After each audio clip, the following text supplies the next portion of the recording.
Alors, normalement, vous avez vu le prétérit. Je vous conseille de commencer par le prétérit parce qu'en général, vous connaissez mieux.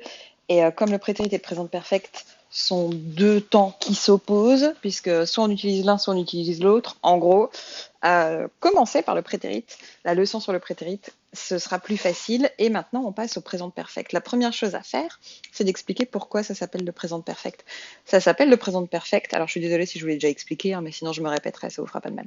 Ça s'appelle le présent perfect parce que simplement, il est composé d'un auxiliaire have qui est au présent et d'un verbe qui est au participe passé. Or, le participe passé en anglais se dit perfect. Donc, vous avez bien l'auxiliaire au présent et le verbe au participe passé au perfect. Donc, dans le titre, il vous explique comment est-ce que vous construisez votre temps. C'est quand même hyper sympa. Ça m'intéresse aussi parce que le participe passé, finalement, ça montre bien qu'il y a un lien entre le présent et le passé, ce temps-là, contrairement au prétérit qui est vraiment juste pour les actions dans le passé où il n'y a plus de lien avec le présent, ce temps-là, il va indiquer que votre action qui a été faite dans le passé, elle a un lien avec le présent, soit elle continue dans le présent, soit elle a des conséquences dans le présent. Vous avez vu aussi comment je présentais les trois temps. Donc là, vous avez, pour les phrases affirmatives, on a un sujet have qui est bien au présent, qui est le verbe utilisé comme auxiliaire, le verbe avoir utilisé comme auxiliaire ici au présent et euh, votre verbe au participe passé. Moi, je mets VEN parce que c'est un code. Je vous le rappelle, normalement, je vous l'ai déjà dit. En, plutôt que d'écrire participe passé ou perfect ou troisième colonne, mais vous pouvez le faire. Moi, je mets toujours VEN parce que finalement, le EN, c'est la terminaison qu'on a le plus souvent dans la troisième colonne, dans la liste des verbes irréguliers. La preuve, regardez dans les exemples, on a bien seen, been et broken. Les trois exemples que je vous ai donnés, je ne l'ai pas fait exprès, ils finissent en en. Mais vous savez que si vous avez un verbe irrégulier comme understand, lui, il finira pas par en puisque c'est understood. Ou si vous avez un verbe régulier, il finira par ed, puisque le but du verbe régulier, c'est d'être régulier dans sa terminaison au prétérit et au participe passé. Ce sera toujours ed. Mais bon, moi je mets en pour expliquer que c'est la troisième colonne. Si vous voulez apprendre avec troisième colonne ou participe passé, ça me va très bien. Ensuite, on a vu tout à l'heure pour la négation le note là qui arrive après l'auxiliaire. Je vous ai mis has, j'aurais dû vous le mettre aussi pour les phrases affirmatives, mais pensez que comme c'est have au présent, have, quand vous le conjuguez avec la troisième personne du singulier, ça devient has. Donc si c'est il ou elle ou it, he, she, it, ce sera has. Si je vous donne l'exemple ici, we haven't been to the movies in weeks. He hasn't been to the movies in weeks. Ok.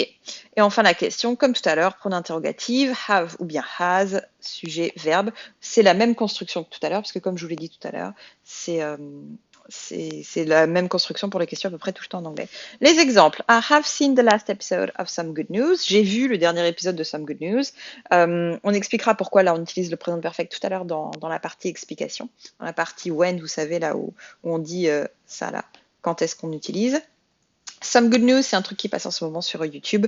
C'est un acteur que j'ai toujours beaucoup aimé et qui toutes les semaines présente des bonnes nouvelles du monde entier. Il a des invités, tout ça. C'est rigolo et puis c'est surtout blindé de bonnes nouvelles et c'est exactement ce qu'il nous fait en ce moment.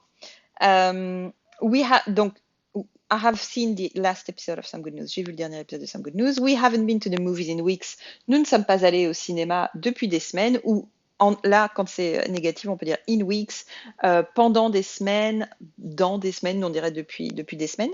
Et enfin, how have you broken your leg? C'est quelqu'un qui arrive avec un plâtre sur la jambe et vous lui dites, mais comment est-ce que tu t'es cassé la jambe? Et vous remarquez que nous, on dit se casser la jambe. Eux, ils disent, je crois qu'on en a déjà parlé tout à l'heure, eux, ils disent, tu as cassé ta jambe. Avec le présent perfect, on va avoir besoin de depuis. Or, depuis se dit de deux manières différentes. For plus durée que vous avez déjà vu tout à l'heure pour le pendant. C'était déjà for plus durée. Donc, celui-ci, vous pouvez l'apprendre tout seul, quoi. For plus durée, ça marche tout seul. Et since plus date que vous connaissez parce que sur les pubs, souvent sur les marques, souvent il y a marqué since, c'est la date derrière. Donc, un exemple. I have learned English for 6 years. J'apprends l'anglais depuis 6 ans. Vous remarquez qu'en français, on parle au présent. Parce que le présent perfect, comme il fait le lien entre le passé et le présent, en français, des fois, on va parler au passé, des fois au présent. On ne peut pas savoir. Donc, c'est vraiment à vous de vous poser la question, est-ce que cette action, elle est passé présent ou est-ce qu'elle est juste passée ou est-ce qu'elle est juste présent? Si elle est passé présent, on est au présent perfect. Donc, j'apprends l'anglais depuis 6 ans. for plus durée. Ou bien, we have lived in this house since I was a baby. Nous vivons dans cette maison depuis que je suis un enfant. I was a baby, même si c'est pas une date avec 1980 par exemple, vous allez pouvoir le dater. Votre enfance est plus récente que la mienne, mais vous pouvez mettre une date dessus. Quand est-ce qu'on l'utilise? On l'utilise à trois moments. À chaque fois, il y a un lien entre le passé et le présent. Premier moment, c'est quand l'action passée elle a une conséquence directe sur le présent. Et je vous donne un exemple. I haven't slept a lot, so I'm tired. Je n'ai pas beaucoup dormi, donc je suis fatiguée. I haven't slept. Je n'ai pas beaucoup dormi. C'est bien la nuit dernière que j'ai dormi ou pas. Mais c'est aujourd'hui que je suis fatiguée. Donc mon action de la nuit dernière a des conséquences directes sur le présent. Je suis crevée. Deux, ce qui n'est pas vrai, j'ai très bien dormi la nuit dernière si vous vous posez la question. L'action passée qui continue dans le présent, c'est ce qu'on a dans les deux exemples que je vous ai mis au-dessus. I have played rugby for 10 years. Je joue au rugby depuis 10 ans. On ne dit pas je fais du rugby depuis 10 ans. On a bien le for plus durée et on utilise le présent en français. Mais c'est bien une action passée qui est encore vraie dans le présent. Il y a 3 ans, je joue au rugby, il y a 4 ans aussi, et encore aujourd'hui, je joue du rugby. Et ce que moi j'appelle l'expérience. C'est à partir du moment où vous avez fait un truc dans votre vie. Est-ce que vous avez déjà sauté en parachute? Est-ce que vous avez vu Star Wars? Est-ce que vous avez écouté le dernier album de tel ou tel groupe, etc. Donc, moi, j'appelle ça l'expérience. Et peu importe que vous l'ayez fait ou non, à partir du moment où on vous pose la question, vous y répondez, on utilise le présent perfect parce que c'est une action passée ou qui ne s'est pas passée, mais dans les deux cas, ça va avoir une influence sur qui vous êtes aujourd'hui et la conversation que vous êtes en train d'avoir, puisque soit vous allez pouvoir en parler, soit non, mais l'autre vous en parlera peut-être. Enfin, à chaque fois dans l'expérience, on utilise le présent perfect. Donc, l'exemple que je vous donne, c'est I have never been to San Francisco, but I have already visited Los Angeles. Là, ce qui m'intéresse, c'est, on va traduire déjà, puis après, je vais vous expliquer trois petits points de grammaire. Je ne suis jamais allée à San Francisco, mais j'ai déjà visité Los Angeles. La première chose, c'est le been ici. Nous, en français, on va dire je ne suis jamais allé à San Francisco. Donc, on a envie d'utiliser le gone, qui veut dire aller, go, went, gone. C'est bien la troisième colonne. I have never gone to San Francisco. Mais en anglais, ça veut dire autre chose. Si vous dites I have gone to San Francisco, ça veut dire j'y suis allé et je ne suis pas revenu. Si vous posez la question, mais où est Jean-Marc? Ben, Jean-Marc is gone to San Francisco. Jean-Marc, il est parti à San Francisco, sous-entendu, il y a encore, il n'est pas revenu.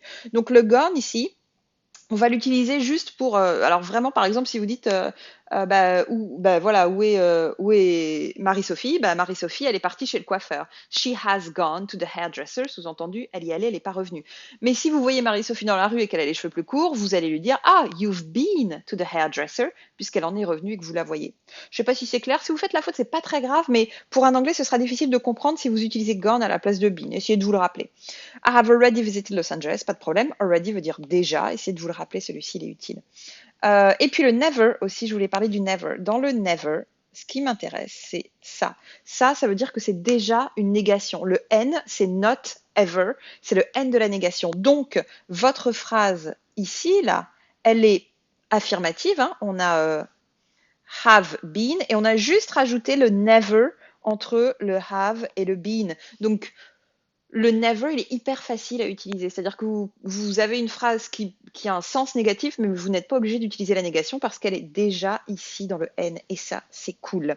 Ce qui m'amène à mon dernier point. Quand vous voulez poser la question, est-ce que tu es déjà allé à San Francisco? On ne va pas utiliser le déjà qui est ici, qu'on utilise juste dans la réponse. On va utiliser ça, mais sans le N. Donc, on va dire, have you ever been to San Francisco? Ah, je ne peux plus écrire en dessous, mais c'est pas grave, vous voyez ce que je veux dire. Have you ever been, voilà, to San Francisco, ok? J'espère que c'est clair. Vous n'hésitez pas à m'écrire si ce n'est pas clair. Vous avez des petites phrases à faire. Faites-les et puis je vous donnerai la correction dans une semaine. C'est à vous de voir si c'est facile ou pas. Si c'est facile, et ben tant mieux. Si c'est pas facile, dites-le moi, puis peut-être que j'en remettrai d'autres dans les semaines qui viennent. Voilà. Bon courage!